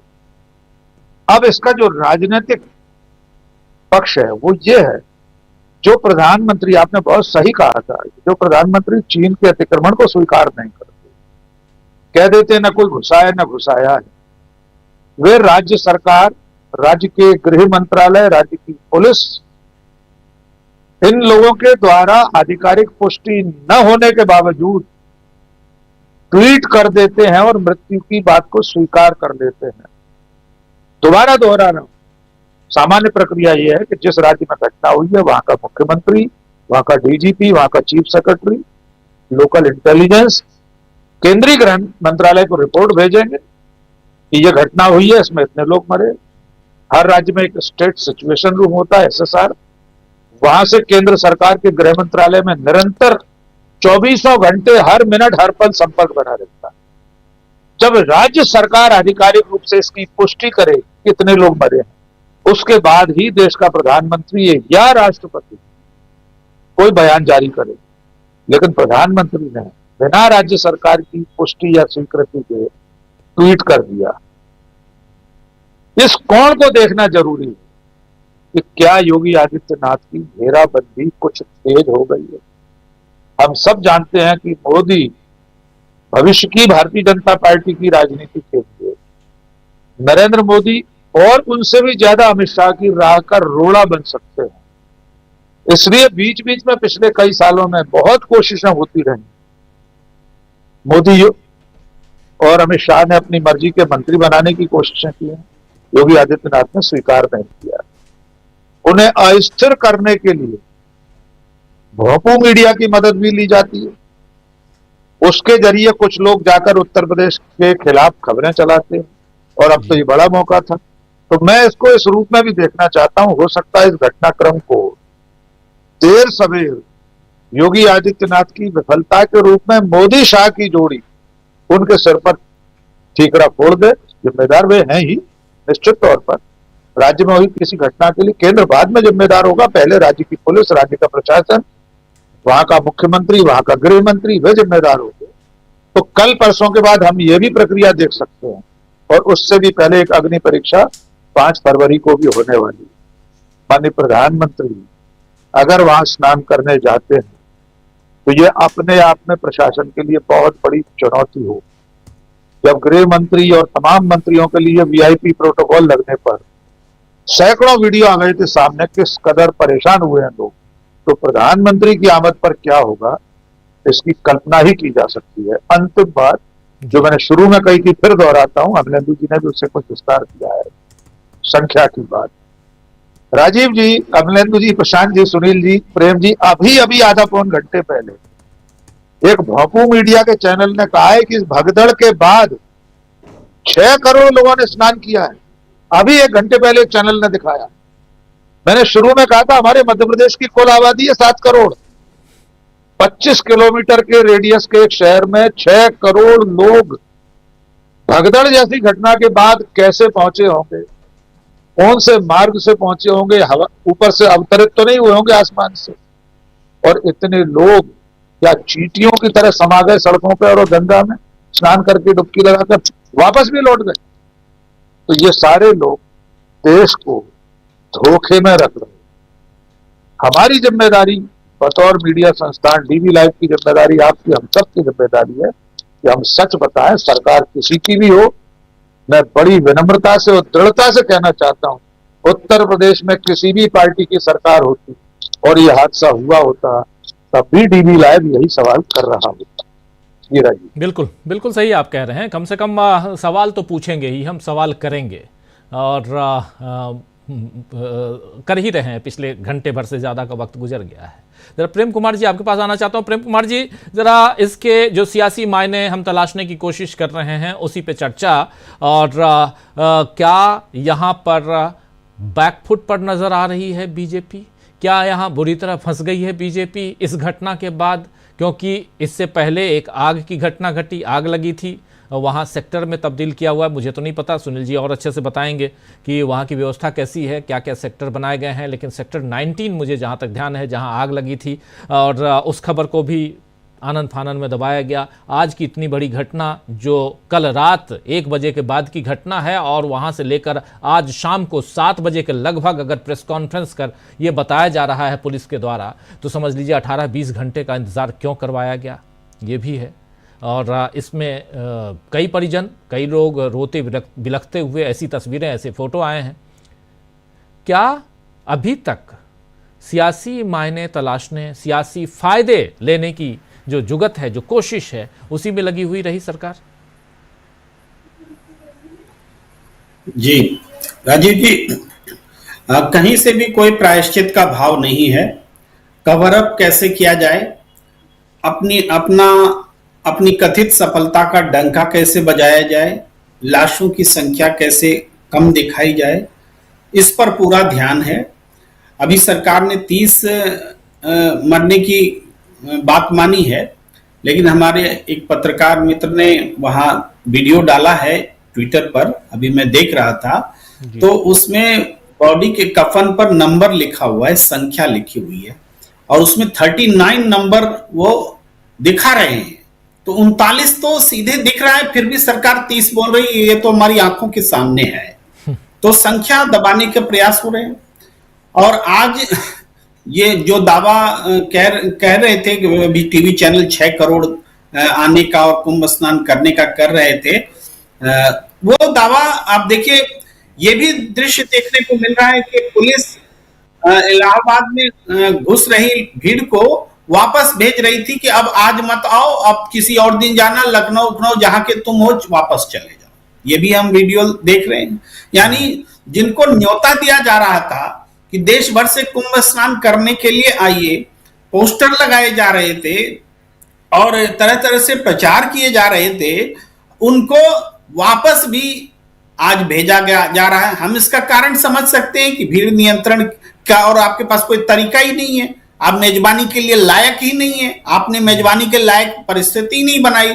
तो आ चुके तीर्थ यात्री बोलिए, श्रद्धालु बोलिए, आ चुके श्रद्धालुओं को भी आप वापस लौटा रहे हैं। समझिए कितना पुण्य मिलेगा ऐसे लोगों को जो डंका पीट रहे थे कि पुण्य कमाएंगे और कमा रहे हैं, वो स्थिति है। पूरी तरह से कुप्रबंधन जो है वो दिखा है और सरकार इसका कवर अप कर रही है, और ये होगा नहीं। आप दबाने से बातें दबती नहीं है। कोरोना के समय में गंगा किनारे लाशें नदियों किनारे छिपाई गई, कहा गया कि ऐसा तो होता है, बह करके आ जाते हैं दूसरे जगहों से लाशें, तो ये वो कोरोना से मरी हुई लाशें नहीं है। लेकिन क्या जनता ने इस बात को माना था कभी कि वो लाशें किसी और वजह से हुई थी? उसी तरीके से हमने अभी एक और विजुअल देखा, 2 लोग हैं, एक पुरुष और एक स्त्री, बता रहे थे कि हमको बताया गया है कि मीडिया से मत बोलो, हम खोज खोज के थक गए हैं अपने परिजन को, लेकिन मिल नहीं रहा है, और हम पुलिस और हमने सब जगह पोस्टमार्टम हाउस वगैरह जा रहे हैं, तो हमको बताया जा रहा है कि मीडिया के सामने मत बोलो। ये भी दृश्य देखने को मिल रहे हैं। यानी तो ये बातें, फिर भी उसमें हिम्मत है कि वो मीडिया को बता रहा है कि हमें कहा है कि मीडिया के सामने मत बोलो। आप जनता को कितना दबाओगे भाई? किसी का परिजन खो गया, अपने परिजन को खोजेगा नहीं, अपने बाल बच्चों को, सगा संबंधियों को खोजेगा नहीं और बताएगा भी नहीं किसी को। ये हालात बने हुए, ये तस्वीरें आ रही हैं। दूसरी तरफ है कि ये एक बार फिर साबित हुआ है कि सोशल मीडिया की ताकत इतनी बड़ी ताकत है कि आप किसी हादसे को छिपा नहीं सकते, और इस ताकत से सरकार डरी हुई है, हमेशा वो कोशिश में लगी हुई है कि कैसे सोशल मीडिया को नियंत्रित किया जाए, अगर प्रतिबंध नहीं करके तो किसी और तरीके से।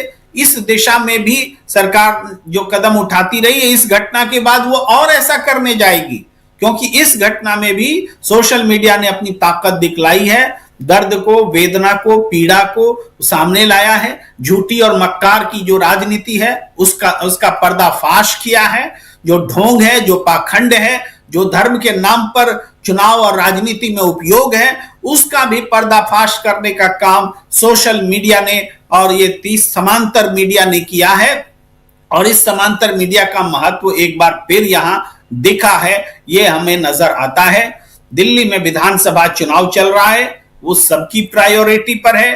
ठीक है, आप अपनी जिम्मेदारी हर जगह निभाइए, हम ये नहीं अपेक्षा रखते कि मत निभाइए, लेकिन मूल जिम्मेदारी जहां पर कि आप पकड़े गए हैं, जहां पर कि आप अपराधी की तरह दिख रहे हैं, वहां पर अपना अपराध बोध तो दिखाइए, अपराध को कबूल तो कीजिए, ग्लानि तो महसूस कीजिए, लेकिन वो भी नहीं है तो इसको बेशर्मी कहते हैं। इस तरीके से वोट मांग रहे हैं, और जनता अगर वोट देती है, देगी नहीं, मुझे पता है जनता पक्का हराएगी, अयोध्या रिपीट होगा, जो कुछ भी प्रयाग में हुआ है उसका असर सिर्फ मिल्कीपुर में नहीं रहने वाला है, दिल्ली में भी दिखेगा, क्योंकि सबको दिख रहा है कि वहां का मुख्यमंत्री दौड़ दौड़ करके दिल्ली आता था और यहां चुनाव प्रचार करता था और अपनी मूल जिम्मेदारी को छोड़कर आता था। ये सबने देखा है, और प्रधानमंत्री जी को भी देखा है। छोटी छोटी बात पर ट्वीट करने वाले, यात्रा करने वाले ये जो प्रधानमंत्री जी हैं, भले मणिपुर में नहीं गए, उसी तरीके से यहां पर भी उन्होंने जाने की या कोई वैसी कोशिश तत्परता नहीं दिखाई। मीडिया में कहवा दिया गया। 3 बार बातचीत हो चुकी है प्रधानमंत्री और मुख्यमंत्री के बीच में, 4 बार हो चुकी है, प्रतियोगिता चल रही थी। अरे भाई, आप कान में लगा के सुनने गए थे दोनों की बातचीत, आपको जो क्या गया आप वो बोलने लगे। अरे कैसी मीडिया है?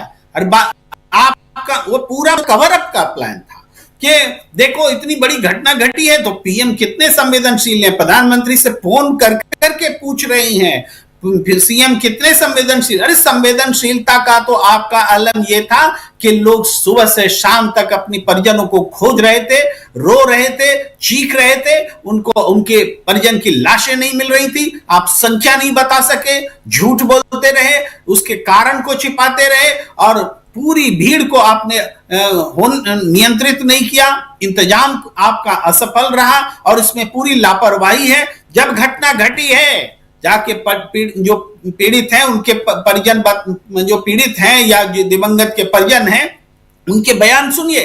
कह रहे हैं कि 3-3, 4-4 घंटे बाद पुलिस पहुंची है। बताइए, मेला में जहां 24 घंटे पुलिस की तैनाती है वहां 3-4 घंटे लगेंगे घटना के बाद पहुंचने में। वो तो अपनी जान बचाने के लिए बचे हुए थे कि कहीं हम भगदड़ में ना ये हो जाए, वो उसमें लगे हुए थे। छोड़ दिया, मरो जैसे मरना है, जियो जैसे जीना है, इस हाल में छोड़ दिया।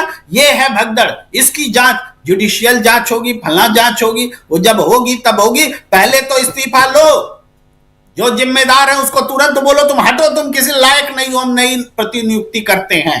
ये जरूरी है, चाहे मंत्री लेवल पर हो चाहे अधिकारी लेवल पर हो। कुछ तो करिए, कुछ तो दिखाइए, कुछ तो ग्लानि भाव लाइए, लेकिन ये दिख नहीं रहा है।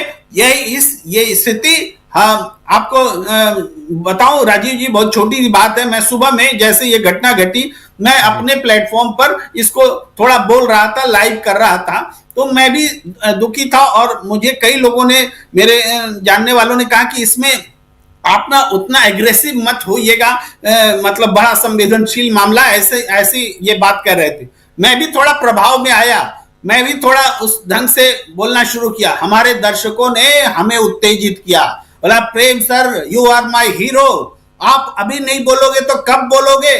और उसके बाद उन्होंने जब हमारे जमीर को जगाया, तब मैंने फिर रियल फॉर्म में उसी में शुरू का 10 मिनट मेरा वो कायराना स्पीच था और उसके बाद का जो स्पीच था, हमारे दर्शकों ने हमारे जमीर को झकझोरा, तब हमने सवाल पूछने का अपना जो जिम्मेदारी है उसको निर्वाह किया। ये है दर्शकों का दबाव, ये है जनता का दबाव। नेताओं पर नहीं पड़ रहा, लेकिन हम पर पड़ रहा है कि हम समझ सकते हैं। जी, वोटर्स का दबाव पड़ना चाहिए, सत्ता पक्ष पे पड़ना चाहिए। कम से कम हमारे ऊपर, आपके ऊपर दबाव जो भी रहे वो मायने नहीं रखता। मायने ये रखता है कि जब आप वोट देने जाते हैं तो कम से कम इतना तो देखिए कि कोरोना काल में क्या हुआ था, उसके बाद अभी क्या हो रहा है। प्रयागराज वही है जहां कोरोना काल का जिक्र कर रहे थे हमारे साथी अमलेंदु उपाध्याय जी कि वहां लाशें मिल रही थीं गंगा नदी के किनारे, किस ढंग से दफन की हुई। सुनील शुक्ला जी ने बेहतर देखा है और अच्छे से बताएंगे। लेकिन इसके साथ साथ इसके बाद भी 2022 का चुनाव बीजेपी जीत के आती है, बिल्कुल ठीक ठाक अच्छी जीत होती है और अब 2027 का चुनाव, उसके लिए तैयारियां चल रही हैं। लेकिन उससे पहले इधर दिल्ली का चुनाव, क्या प्रयागराज की घटना, महाकुंभ की भगदड़ की घटना का असर दिल्ली के चुनाव पर पड़ेगा? प्रशांत जी दिल्ली में रह रहे हैं, क्या लगता है? नहीं पड़ेगा तो बहुत दुखद होगा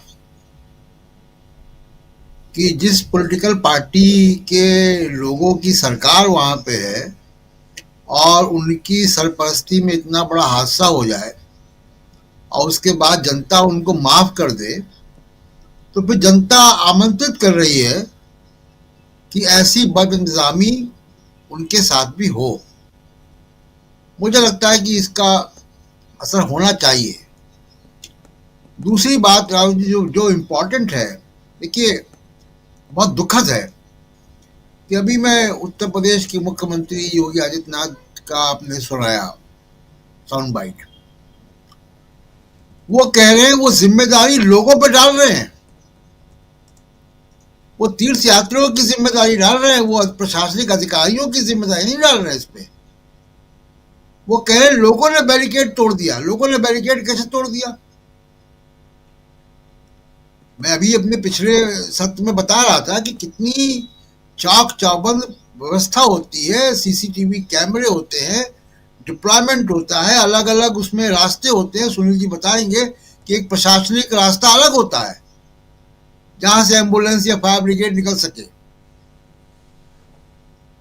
ये कैसे आप मतलब जो लोग मर गए या जो घायल हुए उन्हीं के ऊपर आप जिम्मेदारी थोप रहे हो? उन्होंने आत्महत्या की क्या? ये 40 लोग जिनकी बात आ रही है, अभी संख्या अभी आगे पीछे होगी, ये बहुत दुखद है कि आप जिम्मेदारी उनकी डाल रहे हो, प्रशासनिक अधिकारियों की नहीं डाल रहे हो। राजीव जी, जब शाही स्नान होता है उसके 1-2 दिन पहले से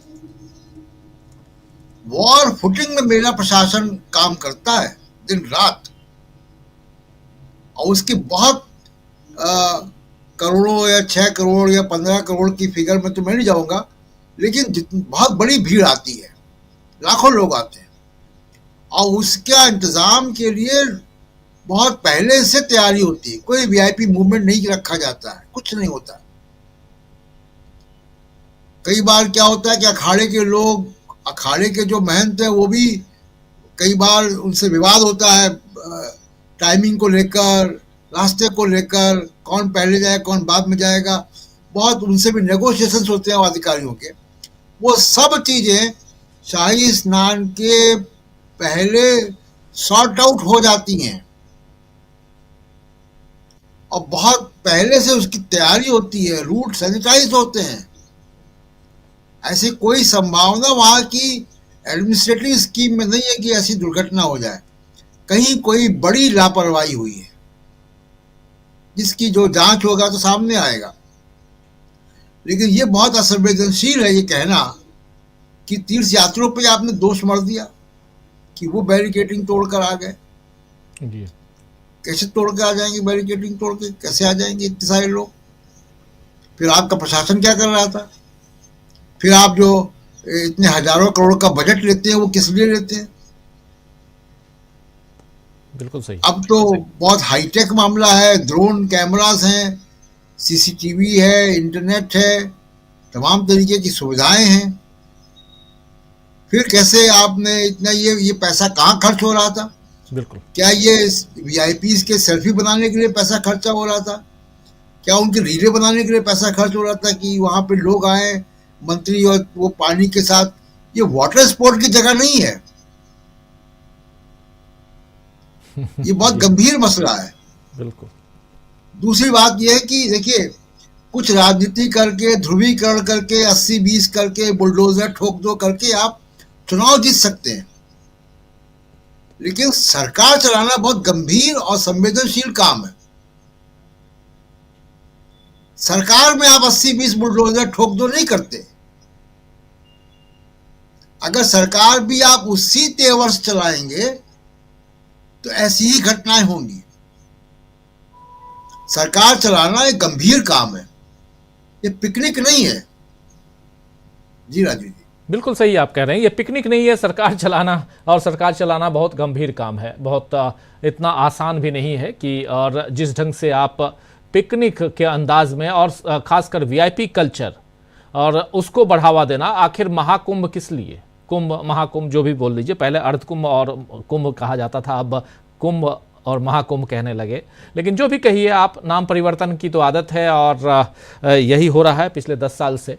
लेकिन साथ साथ सियासत और सियासत में इस महाकुंभ का स्थान, यानी महाकुंभ से बीजेपी को क्या नफा क्या नुकसान, जरा सुनील शुक्ला जी। नुकसान ही नुकसान है। भारतीय जनता पार्टी की अंदरूनी राजनीति भी सबके सामने है।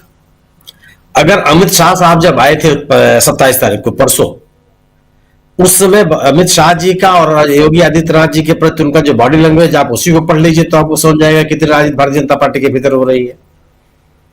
विरोधी पक्षों के द्वारा इस पूरे घटना को लेकर के सरकार की आलोचना कोई राजनीति थोड़े है, वो तो उनकी जिम्मेदारी बनती है। क्यों नहीं आलोचना करेंगे वो?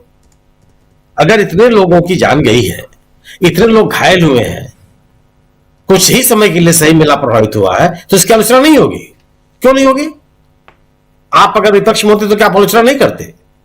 जिस किसी राज्य में इस तरह की घटना हो गई अब उसकी आलोचना नहीं करते हैं, अब तो टूट पड़ते हैं, क्या क्या नहीं कहते। तो ये इस और दूसरी चीज कि इस घटना का असर तो निश्चित रूप से पड़ेगा। जो हिंदुत्व के ठेकेदार बने हुए थे वह अपने हिंदू तीर्थयात्रियों को सुरक्षित घर वापस नहीं भेज पाए, उनको सुरक्षित स्नान नहीं करा पाए, इस आरोप से बच नहीं सकते हैं। आपने इस पे लिपापोती करने की कोशिश शुरू की, आपने तुरंत घोषित कर दिया कि न्यायिक जांच होगी। न्यायिक जांच अगर आप वाकई कराना चाहते हैं तो आप सर्वोच्च न्यायालय के मुख्य न्यायाधीश या उच्च न्यायालय के मुख्य न्यायाधीश से अनुरोध कीजिए कि एक न्यायाधीश की नियुक्ति कीजिए। आप अपने मन से आपने सब कुछ घोषित कर दिया, जज साहब को भी आपने घोषित कर दिया, 2 प्रशासनिक अधिकारियों को भी आपने न्यायिक समिति में बना दिया, तो ये पारदर्शी जांच है। आप इन लोगों के सामने तथ्य रखना चाहते हैं कि लिपापोती करना चाहते हैं और अगर न्यायालय अपनी जांच कराता ठीक है, न्यायिक जांच की प्रक्रिया सबसे शानदार तरीका है, लेकिन उस जांच की प्रक्रिया भी होती है जिसको उच्च न्यायालय स्वयं अपने जजों को नियुक्त करे, वह अवकाश प्राप्त करे, सिटिंग जजेस करें, सिटिंग जज आप कराइए, जिससे भी कराइए, लेकिन सर्वोच्च न्यायालय के मुख्य न्यायाधीश से या उच्च न्यायालय के मुख्य न्यायाधीश से आप अनुरोध कीजिए कि आप हमको एक न्यायाधीश बताइए जो इस जांच को करे और उस न्यायाधीश के सहमति से अधिकारियों की तैनाती की जाए जो उनका सहयोग करेंगे, अगर वाकई आप जांच कराना चाहते हैं तो। अन्यथा आपकी सभी कोशिशें लिपापोती है।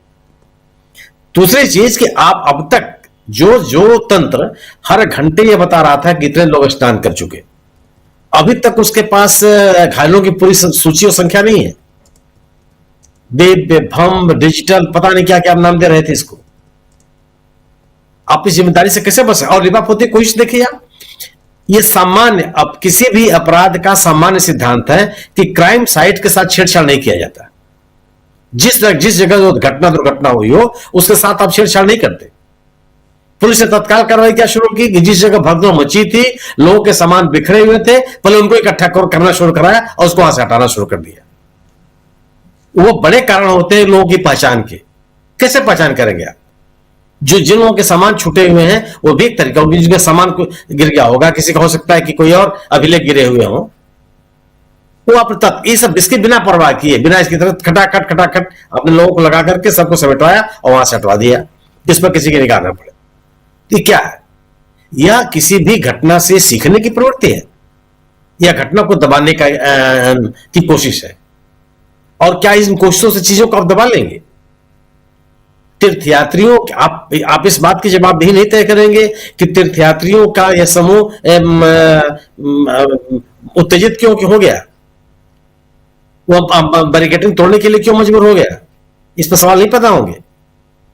पूरी के पूरे आयोजन को लेकर के सवाल पैदा होगा कि अब तक मेला चल किस तरह से रहा था इस घटना के साथ साथ।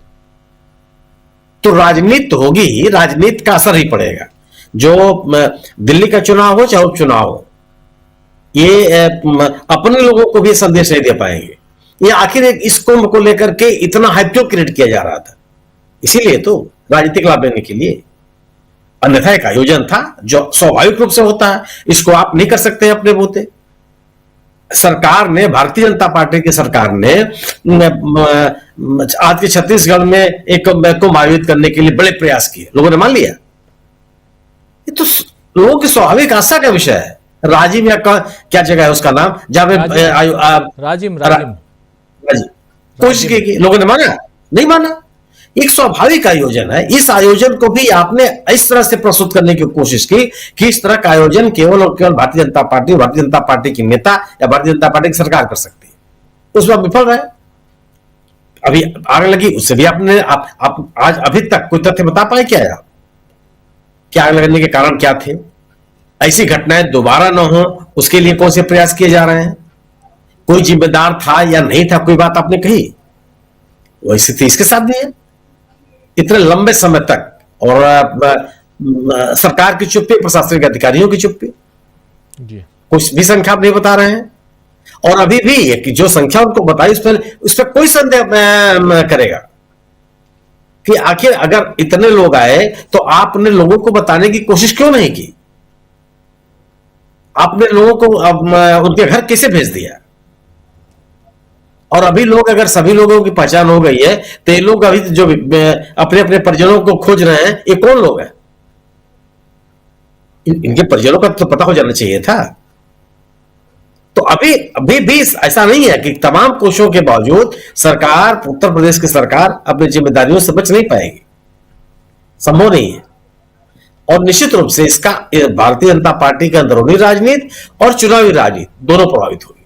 बिल्कुल बिल्कुल सही आप कह रहे हैं, दोनों प्रभावित होगी। और यहां से अब देखते हैं आगे योगी सरकार, नरेंद्र मोदी खुद, ये और खासकर जो राजनीति चल रही है प्रयागराज की, यानी महाकुंभ की, उस राजनीति को किस दिशा में ले जाने की कोशिश करते हैं। क्या 5 तारीख को नरेंद्र मोदी प्रयागराज में कुंभ में डुबकी लगाने जाएंगे? क्योंकि 5 तारीख का अभी तक तो समय यही बताया गया है, तारीख यही है 5 तारीख, क्योंकि 5 तारीख को मिल्कीपुर में उपचुनाव है और दिल्ली में विधानसभा का पूरे 70 सीटों के लिए चुनाव है।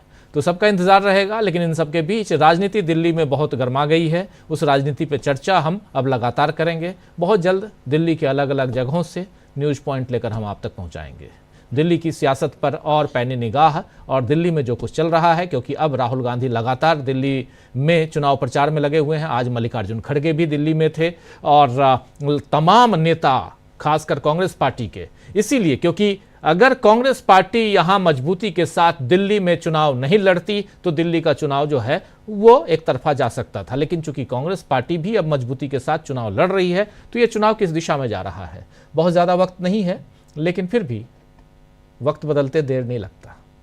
देखते हैं ये वक्त किसकी झोली में जाकर बैठता है, रिजल्ट किसके खाते में आता है, वो सब 8 तारीख को बताएंगे। लेकिन उससे पहले 5 तारीख को चुनाव है और उससे पहले दिल्ली की सियासत में जो कुछ हो रहा है पल पल की रिपोर्ट हम आप तक पहुंचाएंगे। हमारे तमाम साथियों, आप सबका बहुत बहुत शुक्रिया। सुनील शुक्ला जी, डॉक्टर राकेश पाठक जी, प्रेम कुमार जी, प्रशांत टंडन जी और अमलेंदु उपाध्याय जी, आप सबका बहुत बहुत शुक्रिया, बहुत धन्यवाद। आप तमाम साथी हमारे